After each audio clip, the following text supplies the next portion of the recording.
Welcome to The Record Show, your virtual spin around the vinyl industry. Brought to you by Radio Wasteland Records. Yes, Midland has a record store. Here's your host, Jim Gleason. Greetings from the Wasteland and welcome to another edition of The Record Show.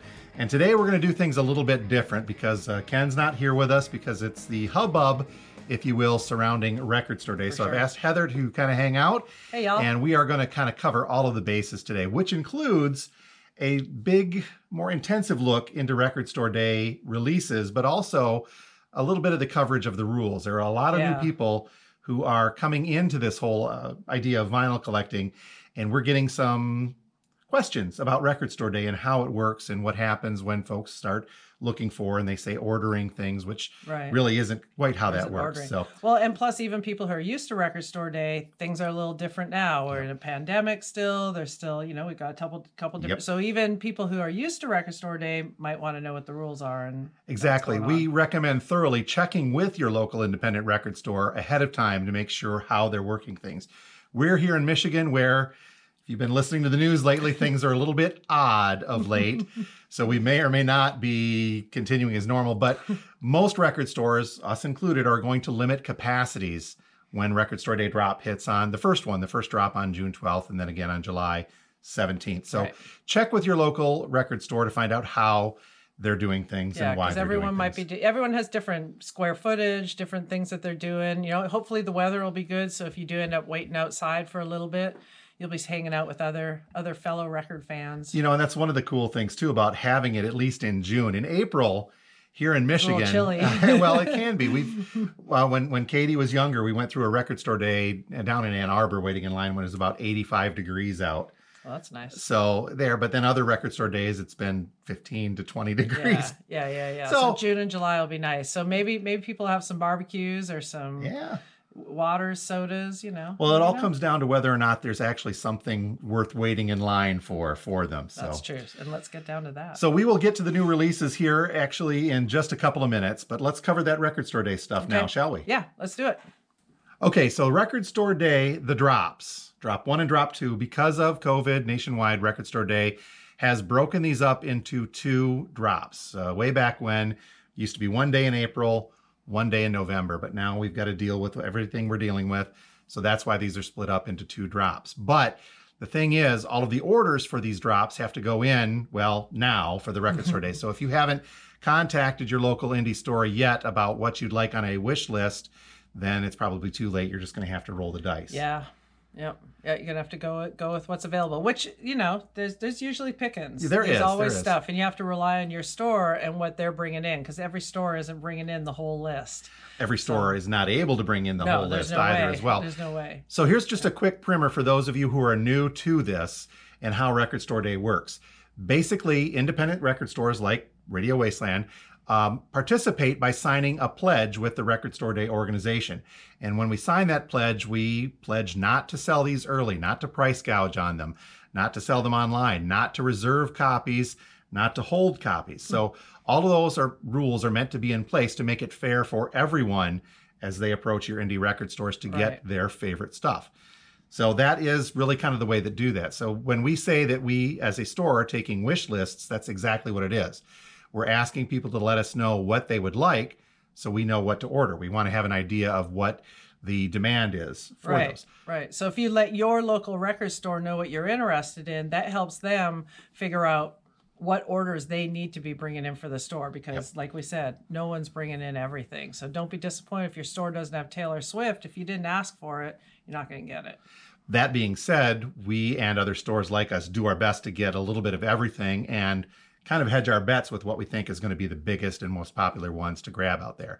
Now, on the day of, this is totally up to you and your area and how you want to deal with it. But traditionally, people wait in line. Traditionally. Now, that may or may not be happening again this year, just like last year. But even in 2020, we did see people waiting in line, thankfully observing social distancing. But we're lucky to have the space. You know, we have the good sidewalk and parking lot space that people could set up tents if they want to. And it's really kind of up to you. We've had people in the past get in line, I dare say this, like 7 or 8 o'clock the night before, because they know that there was going to be some tremendously limited items that maybe a store only has 1 or 2 of. So again, and I think at the big stores around, I think lots of stores around the country experience that. It's kind of fun. It is, and that's part of the camaraderie, getting to hang out and party, so to speak, with the folks. I'm using a lot of air quotes today. You are. with the folks in line waiting for these same things. So generally speaking, though, too, I've always found in the past that record collectors, especially those coming out on Record Store Day, are pretty cool when it comes to things that they're looking for. Yeah, it's all cool as long as everyone has new music in their hands, right? So then what are people standing in line for, theoretically, on this? This list this year, it's been my experience that the list, when it comes out, is never going to make everybody happy. Some think it's some think, well, there'd be better stuff on this. Others, not so much. But I think what this does is that this year's list especially is switching a little bit. And it looks like Record Store Day is aiming for that younger demographic with a lot of things. A lot of the old collectors are looking at things and, okay, they're seeing some stuff on there from the Allman Brothers and some other older artists, but there's a lot of new stuff on this list as well. Right. Yeah. So, I think that's great. But we're seeing it too, though. We're seeing more and more younger demographic coming in the store, asking for current artists.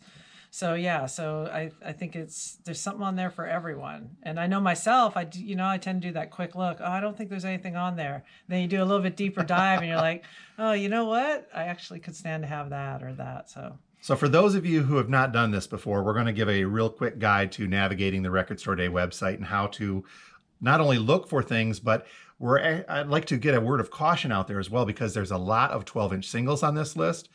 There are some picture discs, which are not going to be the same as far as a full album. I mean, those are cool, don't get me wrong, but it's going to be a little bit different. There's even a cassette box set on this, as well as some CDs. So you got to pay attention to all the details of not just the artist and going, oh, that's, The other thing, too, is on the Record Store Day website, they will list the number of copies being pressed. So that's another good indicator of whether or not you are going to easily get a hold of a copy. That's a good point. Versus something that's only pressed at the 400 to 500 number for the entire country versus the tens of thousands. So basically what you're going to do is just head to recordstoreday.com, and right there on the front page, you see a link for the drops, June 12th and July 17th. When you click on that, it gives you a little bit of a background of this year's drops. And then as you scroll down the list, it gives you 2 options, one for the web and one for a PDF. And a PDF is basically just going to be that. For those of you who are old school enough that you want to print something out, that's where you can go. Right. But clicking on the web gives you the ability to search through this, which is also a great way to make this work. Now, these are all of the drops in one place, and it will list them alphabetically and tell you when that drop is happening. So you can see the release type for either the June 12th drop or the July 17th drop coming down. And then to the left of that, you will see the format. This is also very important to find out what it is that you're looking at. And then to the far right, you'll see the quantity. And that means these are the numbers that are being pressed. So something, for example, like the Jimmy Allen Hazy Off at 900, that is for the entire country, versus something a little more like the AC/DC picture disc coming in there. Okay, so the other cool thing about the Record Store Day website on the web version, not the PDF, is that you can just click up in the search box, type a few letters in, and it will bring up whatever you're looking for. So say you're looking for Bastille, it'll narrow that right down to this and bring that up for you. So which also highlights the other cool thing, being able to click on that actual track and get a little highlight of what the story is with it. Why do I want this? So what's jumping out at you this time around? All right. Well, different things. And like you said, it's kind of an all over the map thing. Like there's that Taylor Swift kind of thing, and the Lady Gaga, I think that'll be, a big thing. And I think some people maybe don't think about those bigger names being on Record Store Day. They maybe just think about smaller artists, but there is some good big stuff like that. What else am I liking? Oh, what's really, I'll throw a little homage out to Other Music, great record store in New York City. The Other Music soundtrack. There was a documentary done for those who might be geeky enough to know what store that is. there was a soundtrack for the documentary done about other music. And I personally know people on there, which is really kind of cool. Beans, Animal Collective. That's some cool stuff. Those are guys who worked at the store and then jumped out. I mean, whoever. And Animal Collective's actually on the Record Store Day releases, I think, too. So they were kids that worked at other music. I happen to have a little bit of association with that store way back in the day. So that soundtrack, I think, is kind of a hot thing to have. There's some Sub Poppy stuff. Mudhoney Meat Puppet 7-inch. That appeals to me a little bit. There's a Mark Lanigan release. I'm always a Mark Lanigan fan. Electric Wizard, The Sword. It's kind of some fun, heavier stuff. There's a Hawkwind release. That's kind of cool. The Hawkwind does look kind of interesting. Yep. Yeah, the Hawkwind looks interesting. Greasy Truckers Party. Hey, who doesn't like that, right? I don't know. Replacements. There's a cool Replacements on here, and I know we got some Matt's fans out there for sure. Pleased to Meet Me. Outtakes and alternates. So that's the other cool thing with Record Store Day, if you've not noticed, is you're going to get unique items. Okay, this is not just a reissue of Pleased to Meet Me. It's different versions of the songs from that album. Yeah. So that's pretty cool. So yeah, that's a neat one. One thing that I was pretty excited about until I really read into it, and I still would be the Repo Man soundtrack. Oh, that's because a I good thought one. this Repo Man is one of those soundtracks that I think is just yearning for a reissue. Hear Me music on vinyl. It just needs to be reissued. But I saw this on here and I thought that is way cool. But like a previous Record Store Day release where they released a music of the Wes Anderson films, it's other artists doing the music of Repo Man in this case. Not that that's a terrible thing because these are all cool songs. It's just that you want to hear Suicidal Tendencies. You want to hear, the old stuff from TV Party from Black Flag. Black Flag. Thank you. I was going to say Rollins. Sorry. No, I knew it. It was right there at the tip of my tongue. Devo as well. But these are some cool artists on here, regardless. But it great needs movie, to be great soundtrack. Needs to be a cool reissue. As far as other ones, I mean, there's lots of other little things that are popping out that I would think would be cool. The Beck Hyperspace, for example. This is an oddity to me because this one is, it's kind of got a holographic cover on it. And the description says that it is a remixed reissue of Hyperspace from 2019, packaged with an exclusive cover and extra visuals for NASA space missions, which is right up Beck's alley, except this version was released in 2020. Because we had a couple copies here in the store. So I'd have to do some digging to see what makes this different, if it's just a limited pressing or if there's other things on there that weren't on that other Beck release from before. Maybe you got to play it backwards. That could be. That's where we get into Black Sabbath. Picture discs from Mob Rules and Heaven and Hell. Recently reissued as bigger items as well, but now we get the picture disc version. So if you're into those, the artwork, that's going to be cool. Yeah. Now, one of the other oddities on this list this year is the appearance of a cassette box set. So cassettes are coming back, we hear, and but it's maybe there's Cassette Store Day in our future. Who knows? I think there already is something like that. Oh, jeepers. Yes, there is. But this is a Motley Crue 40th anniversary cassette box set, not available on vinyl at all, but they're calling it an exclusive 5 cassettes that commemorate the band's 40th anniversary. It includes their core catalog titles. It's Too Fast for Love, Shout at the Devil, Theater of Pain, Girls, Girls, Girls, and Dr. Feelgood. So dust off your Camaros. Those are 1,750. 1,750 is where they're going on that. So. I bet they all sell out. For sure. Some of the other big ones on here, there's a Rage Against the Machine release coming up. And that is looking like it's going to have... this one's one of the uppers, 12,000. So you should not have trouble finding the Battle of Mexico City on there. And another biggie is going to be the Rolling Stones Hot Rocks 50th Anniversary Edition. Right. This is kind of a cool thing because Hot Rocks has been a greatest hits. It covers a lot of the good not early blues, but a good part of the good Stones catalog from their more famous songs on here. This is kind of a neat one as well. Pressed on double yellow 180-gram vinyl with expanded artwork and comes with 2 8.5 by 11 lithographs printed on embossed archival paper. So that sounds very, very fancy. You know you're doing something right when your greatest hits records are getting reissued like this. On the hey? big time. So yeah, 7,200 is the run on the Rolling Stones as That's well. cool. And that one does get a little pricey also. I think that's pricing out somewhere in the $50 range, if not just below. Yeah. That brings up another point too. If you're curious how much some of these are, your record stores should have that information. And depending upon their time, they should be able to kind of give you that.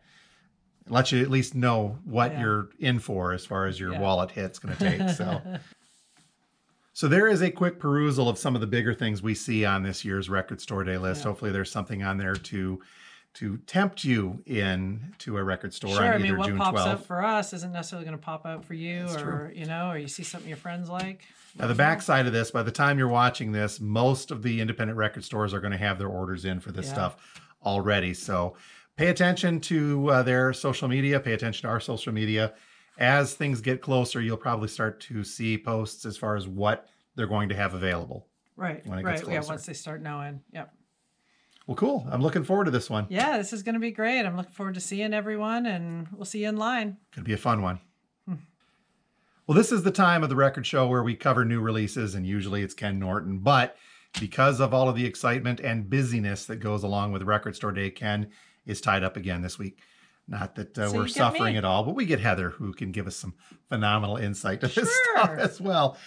So for the April 16th release on Friday, well, here's the deal, folks. And don't get mad at the messengers on this. Don't shoot the messengers.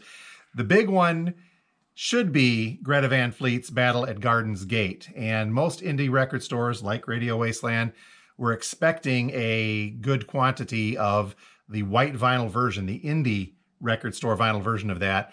And just coming down the last day or so, we're hearing that that is not going to be the case. For whatever reason, UMG, Universal Music, has tremendously throttled the number of white vinyl releases heading out to indie record stores. I talked with a friend of ours, Mike Plasha, down at Electric Crown near Flint. Yeah. He's having the same trouble we're having here at Radio Wasteland. We put in for probably close to 40 or 50 copies of the white vinyl, and we're getting less than 10. So somehow, for some reason, the label is saying, well, sorry, we didn't get these out in time. Not sure what's going on. They're saying it may be about 4 weeks before we get the white vinyl version. So if you are on a wait list for this at your local record store or here, we'll talk to you about that. Please be patient with your indie stores because this is not their fault. This is not our fault.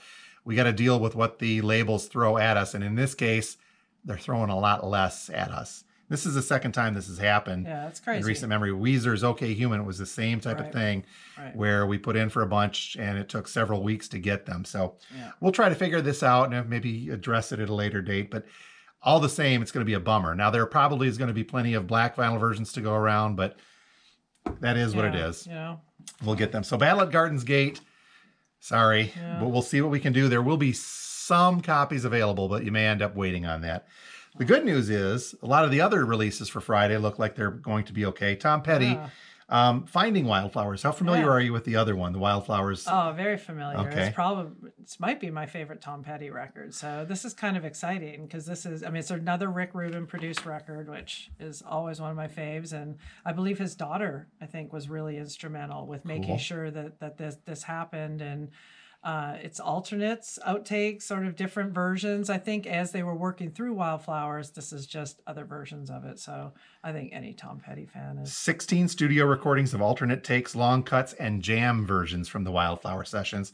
And it looks like it's going to be on double LP gold vinyl for the indie exclusives. Super exciting. Speaking of Petty, if you are a fan of Lucinda Williams, she's got a double LP album coming out called Running Down a Dream, and it's a full tribute to Tom Petty. Yeah, I think they were pretty good friends, and I know there's definitely been some good shows out there with them together. So it's probably going to be kind of a bittersweet tribute. So. And that is coming out on Friday as well.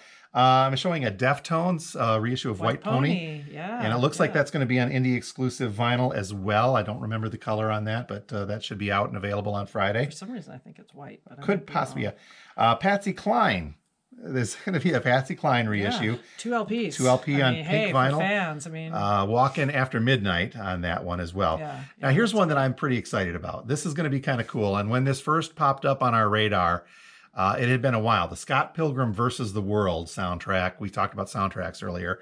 Yeah. Great soundtrack. Lots of cool music. Beck had a hand in that. He did as well. He did, yeah. And there has been a red vinyl version of that floating out there with the black vinyl version. So this one looked like it was going to be on teal vinyl with a blue cover. But if you're looking at that one, the release on Friday is going to be the original score. Yeah, so it's not the songs from the movie, y'all. It's the score.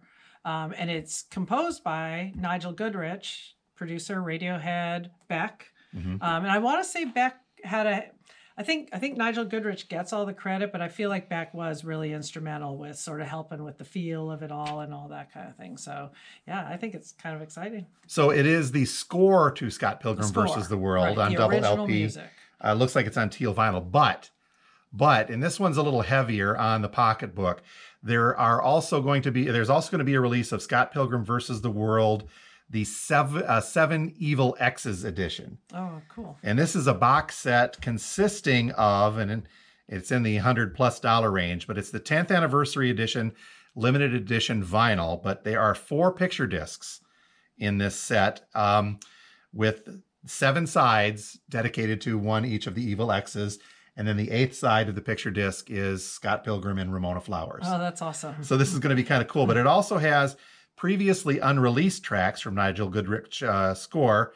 First time on vinyl on this one. Notes from Edgar Wright and Goodrich. A double-sided poster, kind of a big poster there. And an exclusive coloring page with artwork by Brian Lee O'Malley. So this could be a cool get for you real hefty Scott Pilgrim fans. Yeah. But it is a larger ticket item, and check with your stores for availability on that. I think it's a good one for just soundtrack fans too, because, good original soundtrack music. And it's a fun movie. If you haven't seen it, we will talk about that. So that and lots more. Check with your local indie store about releases heading your way on Friday. And next week, Ken will be back. So I'm told, once the dust clears from RSD. I'll be back one day, though, again. There'll be a brunch. She'll hang out with us some more. But thanks for going through these with us as well. Of course. It's my pleasure. And finally, today on the Record Show, we thought we'd end with a Discogs quick tip of sorts. With the Record Store Day list coming out, you're going to start seeing things posted online for Record Store Day releases. Here we are, more than a month and a half away from that first drop. And already I'm starting to see things listed on eBay, for example, for the June and July Record Store Day drops. Now, please, word of caution, beware. These are flippers, not the cool kind like the Dolphin, but or the band, or the pinball pieces. These are the kind of flippers that will grab the things early from Record Store Day collectors and turn them over really quickly on eBay. Not that it's an illegal thing to do. It's just it's just not a cool thing to do. How's that? So already you're starting to see things, and they're calling it pre-order. Now, it is important to remember that indie record stores are the only place that you can buy Record Store Day exclusives when they first come out. And per the pledge, we are not allowed to sell them early. We're not allowed to gouge on them early. So what these flippers are doing are hedging their bets that maybe they have an inside track somewhere from a less scrupulous store, or some way they think they're just going to get a hold of these, but they're hedging their bets that they're going to get these copies and then immediately turn them around and sell them online, usually marked up at a tremendous rate larger than what you'd get. Now, for some real serious collectors, especially of these smaller run items, it's very, very tempting to do. But again, keep in mind that they don't actually have these items in hand yet, and they may or may not get them depending upon what store they're relying on. But if you see them listed before the afternoon of Record Store Day drop, either one of them, they're coming from a less than legitimate source. Again, a flipper in this case. Now, Record Store Day amended their rules at the beginning of 2020 because of the COVID, and they used to make it so that record stores that participate could not post these items online until the day after, the morning after a Record Store Day. But in 2020, they amended these so that indie record stores like ours could begin selling these items by early afternoon. So what happened after last year's drops, this was kind of interesting. We were watching some of these items pop up on Discogs, for example, at triple, sometimes 4 times the amount that they were listing for in record stores early on, right at about 8 a.m., if not before, of that particular drop.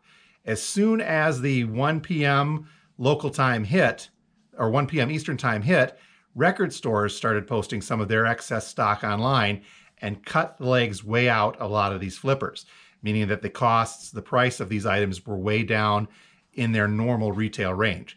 So what I'm getting at with this Discogs tip, if you're looking to buy Record Store Day exclusive releases online, let's say you can't make it to the store for whatever reason, your best bet as far as saving some money might be waiting until that afternoon and then watching some Discogs pages very, very carefully for those items to pop up from legitimate sources.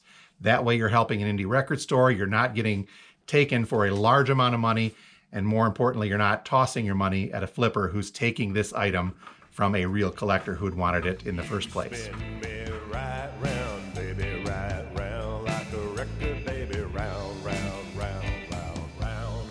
You spin me right round, baby, right round, like a record, baby, round, round, round, round, round. Thanks for watching The Record Show. If you haven't done so yet, please make sure to subscribe to the Radio Wasteland Records YouTube channel. And be sure to hit that notifications bell so you'll be alerted every time we upload new content.